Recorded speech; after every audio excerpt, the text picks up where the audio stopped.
Everyone wants it, dreams of it, schemes for it. A lot of people have dreams of unlimited wealth. You can just print as much money as you need. To feed the frenzy, the U.S. government is making it. We use tons of paper, tons of ink a day. Counterfeiters are faking it. We have a problem that is worldwide. It's global. And thieves are taking it. There was an employee who had an artificial leg, and over a period of time would place gold bars in the leg and walk out with them. Uncover the need and greed for green.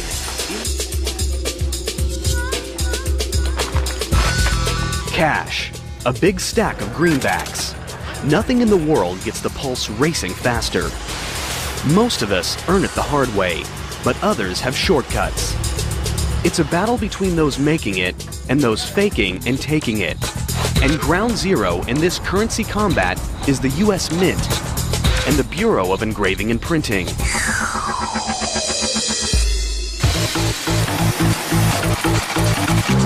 These two branches of the United States Treasury crank out over $650 million worth of bills and coins a day. Combined, these mega money factories employ over 5,000 people and cover millions of square feet, and security is state-of-the-art.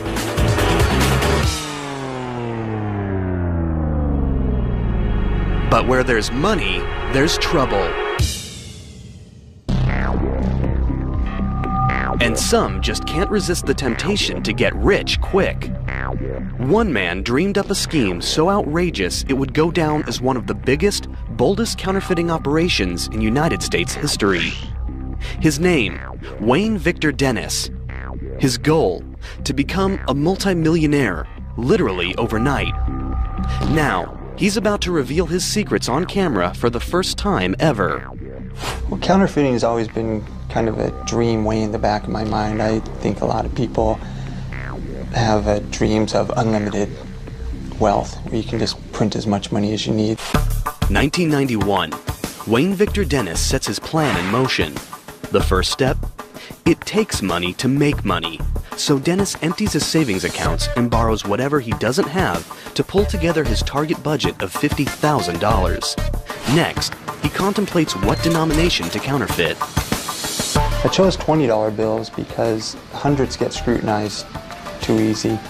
20s, I know that people just accept them, like they're nothing, they'll just take them and throw them in their cash register drawer. First, Dennis needs a place to print the counterfeit bills. He rents a house from his uncle in South Florida. He soundproofs a secret room, then moves in a 750-pound offset press that he picked up from a printing supply house. It's a machine he knows nothing about, but that's not going to stop him now.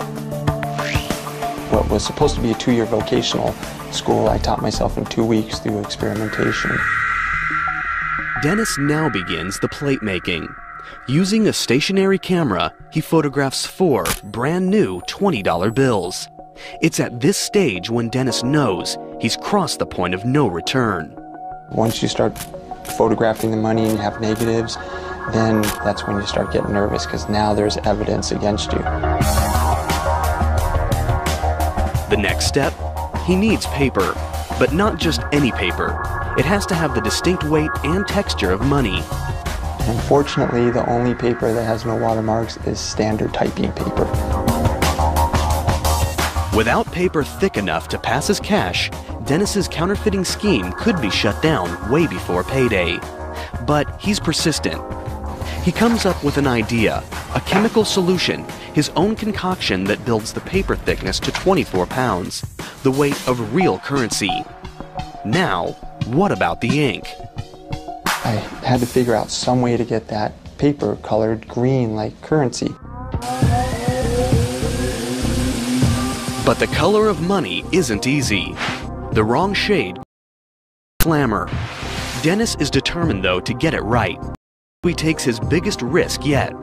He actually cuts off the corner of a real bill and sends the tiny sample to an ink manufacturer.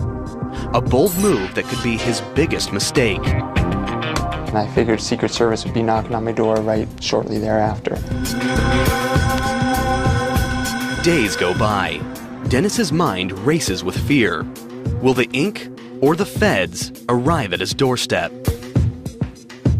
To his relief, it's the ink, in the perfect shade of green. Dennis is ready to roll. The toughest part, getting the paper to look and feel real, was accomplished, and I was very excited, and I just felt I was rich. But surprisingly, not every greenback off the press is a masterpiece. There are smudges, double prints, misprints. There's plenty of trial and error, because one error will send him straight to trial and jail. Dennis needs the bills to be perfect. I had probably about $250,000 of wasted counterfeit before it started looking very spendable. Once they pass his scrutiny, Dennis goes for the jackpot and prints up million after million in bogus $20 bills. And eventually, one by one, then 20 by 20, then hundreds of bills start pouring out, each more perfect than the last. He tallies up his production, $11,750,000. The short answer to what it feels like is to watch $100,000 a minute come out of the printing press is very exciting. It comes out so fast it looks like a blur. And that's a lot of money. It's the instant rush of becoming an instant millionaire. But the cash isn't ready to spend just yet. The bills need to look worn. The solution? That came during laying in bed before sleep. I would think of all the intricate details. Dennis creates his own chemical aging process with coffee grinds, starch, and distilled water. And then on a marble tile, wearing surgeon gloves so you don't leave fingerprints, you would ball the money up. Then you'd have to take them back out one at a time in just one sweep with the hot iron on the same marble tile. And that would set the starch, and that would set the wrinkles. Now, after 6 months of non-stop work, Wayne Victor Dennis is ready to cash in. With the assistance of his girlfriend, he takes $100,000 in 20s cross-country on a counterfeit cashing tour. They have a strategy. Stop at fast food restaurants, use their fake 20s to buy a soft drink, and get real cash back. It's one thing to print money in a basement. It's another to pass it off face-to-face. Dennis still remembers their first stop. I can help you. Can I just have a small Coke, please? That's it. Want to leave as a person that please, thank you. Thank you. It was very nerve-wracking. I have to say I had a drop of sweat coming off my forehead. My hand shook like a leaf in the wind, and I handed her the money shaking. She put it in the cash register and gave me back my change. I was still shaking, but it was right then I knew that it was going to work, and I was an instant millionaire. Now I'm $18.88 richer. The success intoxicates Dennis, sending him and his girlfriend on a spree across the country. One thing that I thought was pretty ingenious was to leave some of the counterfeit at grocery stores, throw a little out the window at nighttime so people would find it and they would cash it in places I would never cash it. So therefore the Secret Service couldn't say a pattern. Finally, they pull into the ultimate money mecca, the bright lights and big greed of Las Vegas. I figured if we can pass it in Las Vegas and not get caught, then we can pass it anywhere. Because the change persons in the casinos, that's all they do 8 hours a day is handle money. And it passed quite nicely, about $4,000 an hour. They were able to funnel through the casinos. Dennis and his girlfriend become instant high rollers. At first, Alexa and I were cashing the counterfeit through the casino, and we're playing 21 and roulette and getting change from the cashiers. We're making great money. Flush with success and fatigued by the hard work of making millions, Dennis and his girlfriend decide to take a break. So we decided to go upstairs to the mezzanine where they had arcade games. Ironically, it's when they let their guard down that the stakes get their highest yet. Dennis passes off a counterfeit 20 to a teenage employee at an arcade game. She's not experienced with big cash, but she has a nervous habit that's about to expose his entire operation. She was tearing the corners off of all the bills, and when she tore the corner off one of my bills, she noticed it was white inside. I did not put enough alcohol in the ink to bleed it through the paper, so it was white inside. She called security without alerting me. Dennis is immediately backroomed, but he's prepared to face off with the feds. We came up with this story that I found a briefcase on a dock in Miami, and when I got home, I opened up the briefcase, I had to pry it open, and I found currency. But the authorities don't buy it. While Dennis is locked up in jail, Secret Service agents search his hotel room. They find the smoking gun, a logbook that describes every incriminating detail of the operation. Then I knew we were pretty much finished. That logbook, that was the damning factor. Counterfeiter Wayne Victor Dennis thought he could create his own mega money factory, but he was tripped up by the saturation of the ink and the quality of U.S. Treasury paper. The real paper comes from Crane & Company of Dalton, Massachusetts. They've been making special paper for U.S. currency since 1879. Their product is unlike any other paper in the world.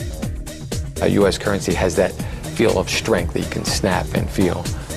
The recipe for making paper nearly impossible to counterfeit is top secret. But here's a hint. Most paper is made from wood. Crane & Company's currency stock is made from cotton and linen. The 8-step process begins with 6,000 pounds of cotton. It's loaded into a giant boiler and pressure cooked for 2 hours.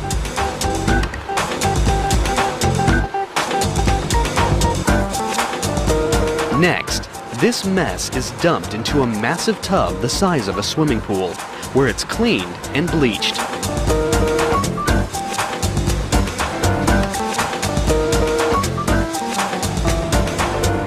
The raw materials are pressed, then dropped into giant blenders called pulpers.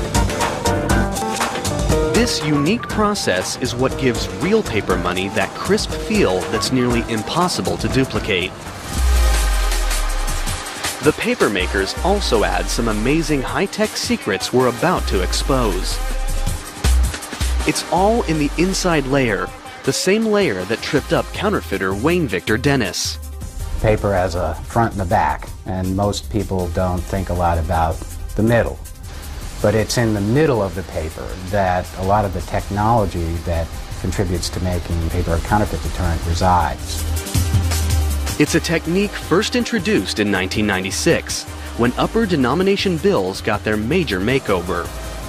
While the pulp is still wet, highly trained specialists tint the pulp, add color fibers, and presidential watermarks.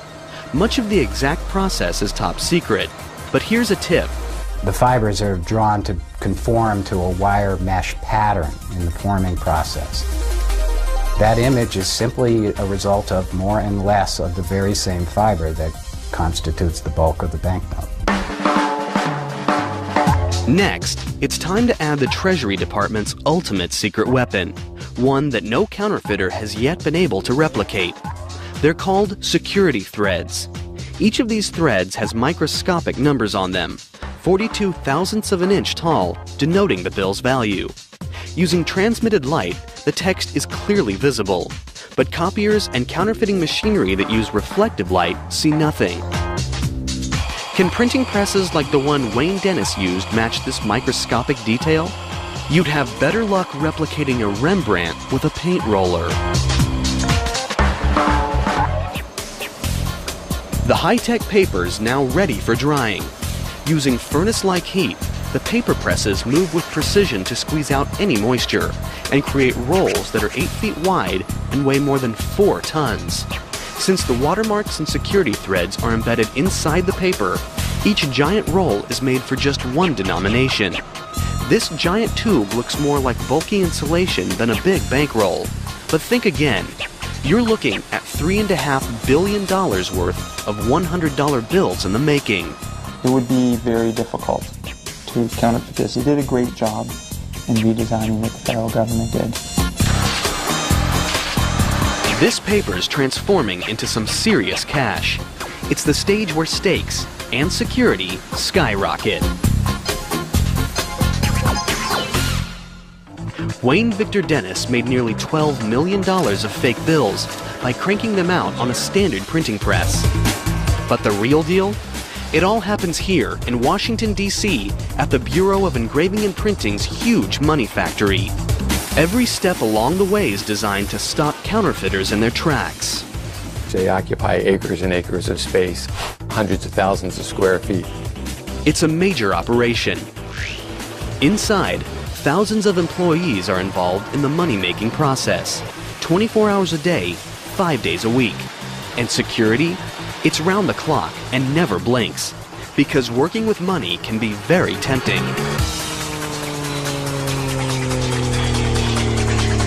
You've worked here at the Bureau for more than 2 or 3 weeks and it still looks like money to you. It's probably not a good job for you. In God we trust might be the motto on money, but at the Bureau, trust is something they take very seriously. From the minute anyone walks through the door, they are searched, scrutinized, and watched by vigilant state-of-the-art security systems. Each morning, as employees arrive for work at the imposing Bureau of Engraving and Printing factory, they must pass through special magnetometers that screen for any hidden weapons. Security is so severe that cameras of any kind are immediately confiscated at the door to prevent would-be counterfeiters from stealing secrets or anything else. Once inside, a complex identification and scanning system tracks employees' movements everywhere they go.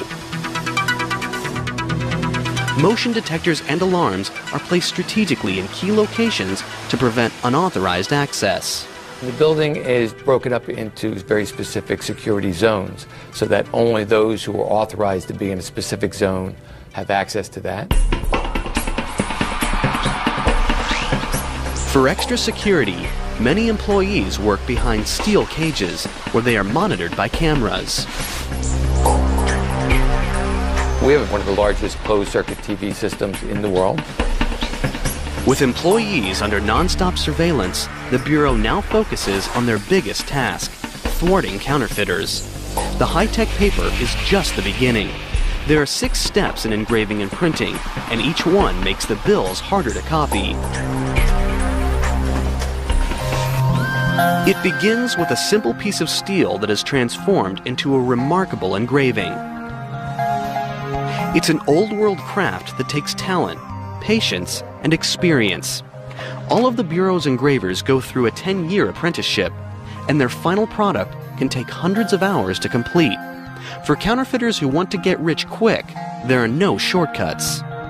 Oh, it takes a very special person to be an engraver, I think. It would drive most people mad, sitting here hovering 3 inches above a piece of steel, just making one tiny little dot at a time. And what are the images? There are presidential portraits, but there also have been some unusual and perhaps unexpected images. Let's take a look at the $1 bill and break down the design. There's the famous pyramid with the eye. It's a Masonic symbol. Many founding fathers were Masons. The pyramid's unfinished, which represents the nation in its early stages. And the eye? For the Masons, this refers to the all-seeing eye of God. And what about the dollar sign itself?